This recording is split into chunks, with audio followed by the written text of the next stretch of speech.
नमस्कार, स्वागत आहे सर्वांचं आपल्या यूट्यूब चॅनलवरती। मुख्यमंत्री माझी लाडकी बहीण योजना राज्यामध्ये सुरू झाली आणि महिलांमध्ये या ठिकाणी जे आनंदाचं वातावरण आहे ते पसरलेलं आहे। लाडक्या बहीण योजनेला राज्यात खूप मोठा चांगला प्रतिसाद मिळालेला आहे आणि त्याचमुळे या ठिकाणी सरकारने महिलांसाठी नवनवीन योजना ज्या आहेत त्या सुरू केलेल्या आहेत। अगोदर लाडकी बहीण योजना सुरू केली, या योजनेचा प्रतिसाद पाहता पुन्हा अन्नपूर्णा योजनेसंदर्भातली घोषणा झाली। आता लाडक्या बहिणींना दिवाळीसाठी बोनस तर मिळालाच आहे। सरकारकडून 3000 रुपये अकाउंटला जमा करण्यात आलेले आहेत। त्याचबरोबर आता सरकारकडून महिलांना आता मोबाईल फोन जो आहे तो गिफ्ट देण्यात येत आहे। लाडक्या बहिणींसाठी सरकारकडून मोबाईल गिफ्ट मिळणार आहे। नक्कीच ही खुशखबर आहे।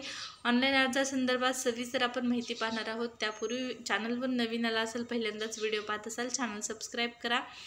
सरकारी योजनांची माहिती आणि लाडकी बहीण योजनेच्या सर्व लेटेस्ट अपडेट तुम्हाला चॅनलवर पाहण्यास मिळतील। सुरुवात करूया व्हिडिओला आणि पाहूया लाडक्या बहिणींसाठी खुशखबर। ऑनलाईन मोबाईल वाटप संदर्भात करण्यात आलेली सर्वात मोठी घोषणा।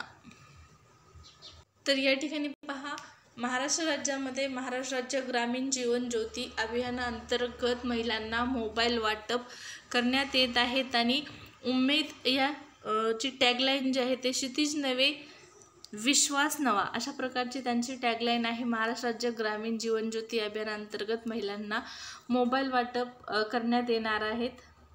या संदर्भात सविस्तर माहिती। सरकार लाडक्या बहिणींच्या खात्यात पुन्हा ॲडव्हान्समध्ये पैसे टाकणार, तर उदय सामंत महिलांना देणार मोबाईल। ही अपडेट तुम्ही पाहिलेली असेल। पहा, लाडक्या बहिणींना जे 3000 रुपये देणार होते ॲडव्हान्समध्ये ते कालपासून मिळण्यास सुरुवात झालेली आहे। तुम्हाला हे पैसे आलेत की नाही हे चेक करा, कारण बऱ्याच महिलांना हे पैसे काल रात्रीपासून यायला सुरुवात झालेली आहे।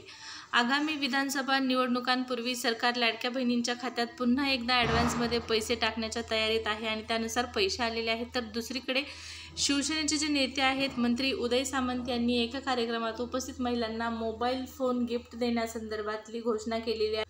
दिवाळीसोबतच निवडणुका तोंडावर असताना अजित पवार यांनी पुन्हा एकदा 2 महिन्यांचे पैसे एकाच वेळी लाडक्या बहिणींना देण्यात येणार असल्याची घोषणा केली होती। महिलांना ॲडव्हान्समध्ये पैसे देण्याची दुसरी वेळ आहे। या अगोदर जुलै आणि ऑगस्टचे 3000 मिळाले होते। त्याचबरोबर सप्टेंबरचे जे 1500 आहेत ते देखील महिलांना देण्यात आलेले आहेत आणि ऑक्टोबर आणि नोव्हेंबरचे पुन्हा एकदा 3000 रुपये तुमच्या अकाउंटला सरकारकडून टाकण्यास सुरुवात झालेली आहे। हे 3000 रुपये कालपासून यायला सुरुवात झालेली आहे। अशा प्रकारे एकूण सरकारकडून आत्तापर्यंत महिलांना 7500 रुपये एवढी रक्कम जी आहे ती देण्यात आलेली आहे। त्यामध्ये पहिल्या 2 हप्त्याचे 3000, त्यानंतर या ठिकाणी सप्टेंबरचा 1500 हप्ता आणि आता पुन्हा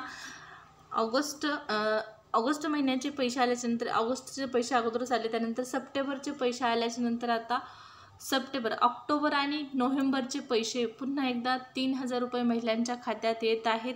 त्यानंतर पहा, आणि हे पैसे जे आहेत ते निवडणुकांची आचारसंहिता लागेपर्यंत लाडक्या बहिणींच्या खात्यात जमा होणार आहेत। तर कोकणात या ठिकाणी उद्योगमंत्री उदय सामंत यांनी राज्य ग्रामीण अभियानांतर्गत कार्यरत महिलांना मोबाईल फोन बक्षीस देण्याची घोषणा केलेली आहे। घोषणेनंतर ज्या सरकारने तुम्हाला मोबाईल बक्षीस दिले त्या सरकारला मतांचं बक्षीस द्या, असंही त्यांनी आवाहन केले। महाराष्ट्र राज्य ग्रामीण जीवन ज्योती अभियानांतर्गत ही केंद्र सरकारच्या दीनदयाळ अंत्योदय योजना राष्ट्रीय ग्रामीण जीवन ज्योती अभियानाची राज्यात अंमलबजावणी करण्यासाठी स्थापन केलेली स्वतंत्र संस्था आहे। या अभियानाचा मुख्य उद्देश ग्रामीण महाराष्ट्रातील गरीब आणि जोखीमग्रस्त कुटुंबांना समृद्ध जीवन जगण्यासाठी मदत करणे हा आहे। यासाठी उमेद अभियानात खालील उपक्रम राबवले जात आहेत। गरीब कुटुंबातील महिलांना स्वयंरोजगारासाठी प्रशिक्षण देणे, स्वयंरोजगारासाठी बँकांमार्फत कर्ज मिळवण्यासाठी मदत करणे, गरीब कुटुंबांना शाश्वत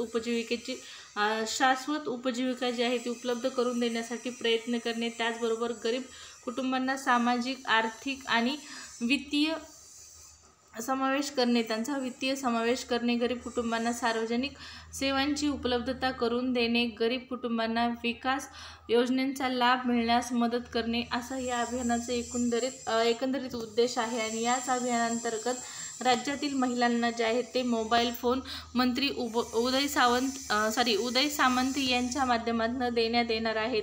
जीवन ज्योती अभियानांतर्गत हे जे आहेत राज्य महाराष्ट्र राज्य ग्रामीण जीवन ज्योती अभियानांतर्गत महिलांना मोबाईल वाटप करण्यात येणार आहेत। यामध्ये महिलांना कोणत्या मोबाईल वाटप करण्यात येणार आहेत तर पहा, या अभियानामध्ये ज्या महिला समाविष्ट आहेत त्या महिलांना हे मोबाईल फोन देण्यात येणार आहेत। त्यामध्ये 2400 महिलांना हे मोबाईल वाटप होणार आहे सरकारकडून आणि लवकरच हे मोबाईल वाटप महिलांना करण्यात येणार आहे। या मोबाईल वाटपच्या प्रोसेस संदर्भात पुढची ज्या काही अपडेट असतील त्या जाणून घेण्यासाठी आपलं चॅनल सबस्क्राईब करा। सरकारच्या माध्यमातून जशी या संदर्भातल्या पुढच्या अपडेट मिळत राहतील त्या तुम्हाला पाहण्यास मिळतील। ऑनलाईन अर्ज कधी सुरू होतील, अर्ज संदर्भात काय माहिती असेल, सर्व प्रोसेस जाणून घेण्यासाठी तुम्हाला गरजेचं आहे चॅनल सबस्क्राईब करणे।